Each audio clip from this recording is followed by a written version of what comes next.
নমস্কার, আমি Dipanwita. Welcome to my channel Shiv Shakti yoga.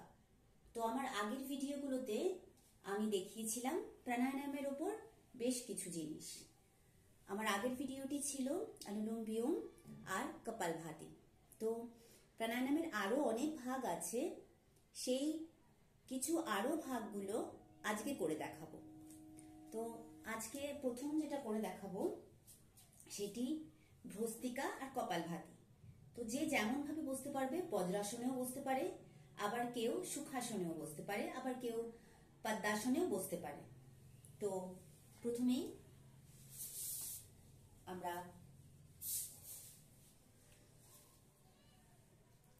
Normal বসে পড়লাম সুখাসনে। বসে এবার নর্মাল ভাবে ইনহেল করব, এক্সহেল করব।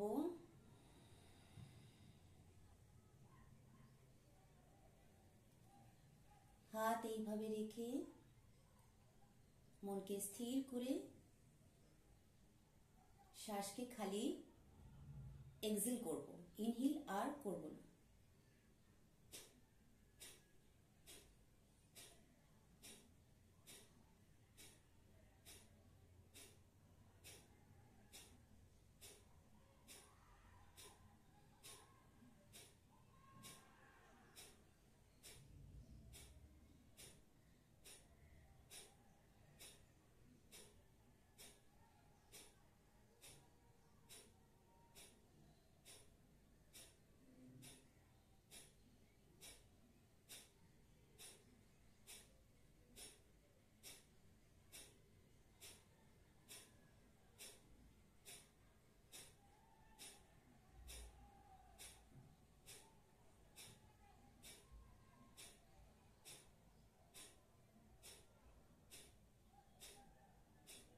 এইভাবে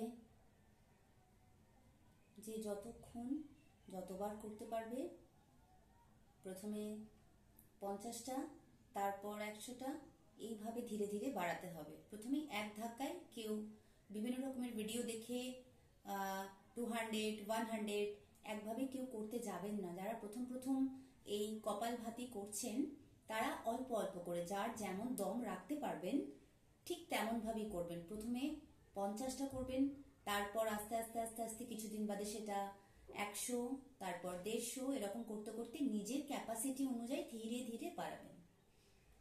তো কপালভাতির বেনিফিট এটাই যে কপালভাতির প্রথম বেনিফিট আমরা যে শ্বাসকে ছাড়ছি এইভাবে,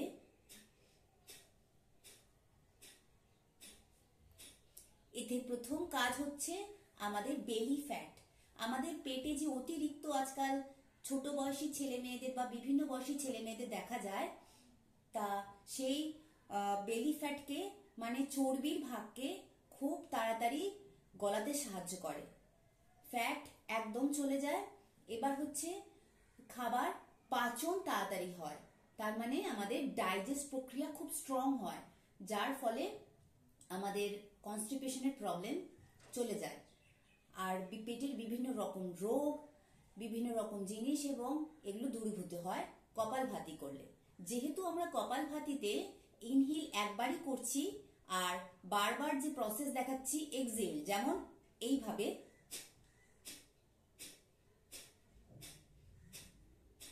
এতে ইনহেল প্রথমে একবারই, এক্সহেল বারবার। তো এই এক্সহেল বারবার করার জন্য আমরা জোর করে শরীরের প্রত্যেকটা সেলের ভেতর, প্রত্যেকটা মাসলসের ভেতর, পেটের ভেতর, লাংয়ের ভেতর যে অবশিষ্ট কার্বন ডাই অক্সাইড থাকে সেটাকে আমরা জোর করে ভাবতে থাকবো এবং জোর করে সেটা এক্সহেলের মাধ্যমে বার করতে থাকি। যার ফলে কি হয়, শরীরের প্রত্যেকটা সেল নিউট্রিশন হয়, পুষ্টি সাধন হয়, আর তার জন্য আমাদের টক্সিন বেরিয়ে যায়। তো এটা করার পর আমরা প্রচুর হালকা অনুভব করতে পারি। এর পরের যে প্রাণায়ামটি দেখাবো সেটি হচ্ছে ভ্রস্তিকা। ভ্রস্তিকা কপালভাতি থেকে আর একটু বল প্রয়োগ করে করতে হয়।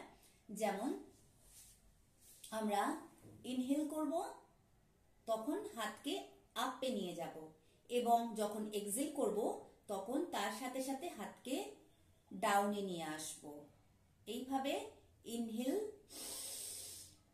Excel, start.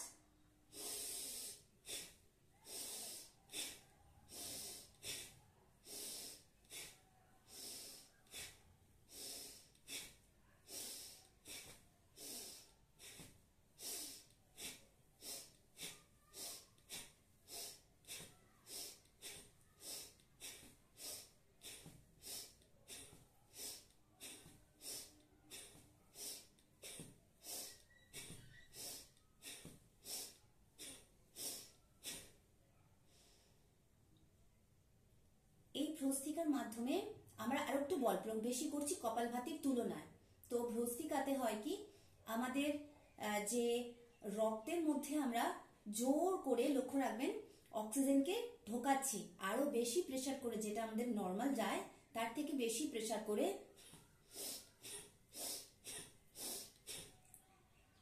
রক্তের মধ্যে অতিরিক্ত পরিমাণে বাইরে থেকে অক্সিজেনকে আমরা দিতে থাকি।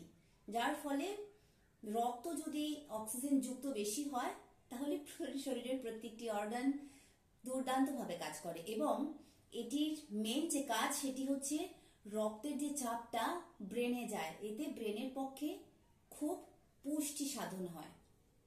এবং এতে থাইরয়েড এবং লাংজনিত কোনো কারণ অথবা পিসিওডি জনিত কিছু, শ্বাসকষ্টের কোনো কিছু রোগ যাদের থাকবে তারা খুব ভালো উপকৃত হবে। আর একটা জিনিস, যারা এই পদ্ধতি মানে এই ভ্রস্তিকা যারা খুব ধীর মিডিয়াম গতিতে করবে, যাদের পালস আছে,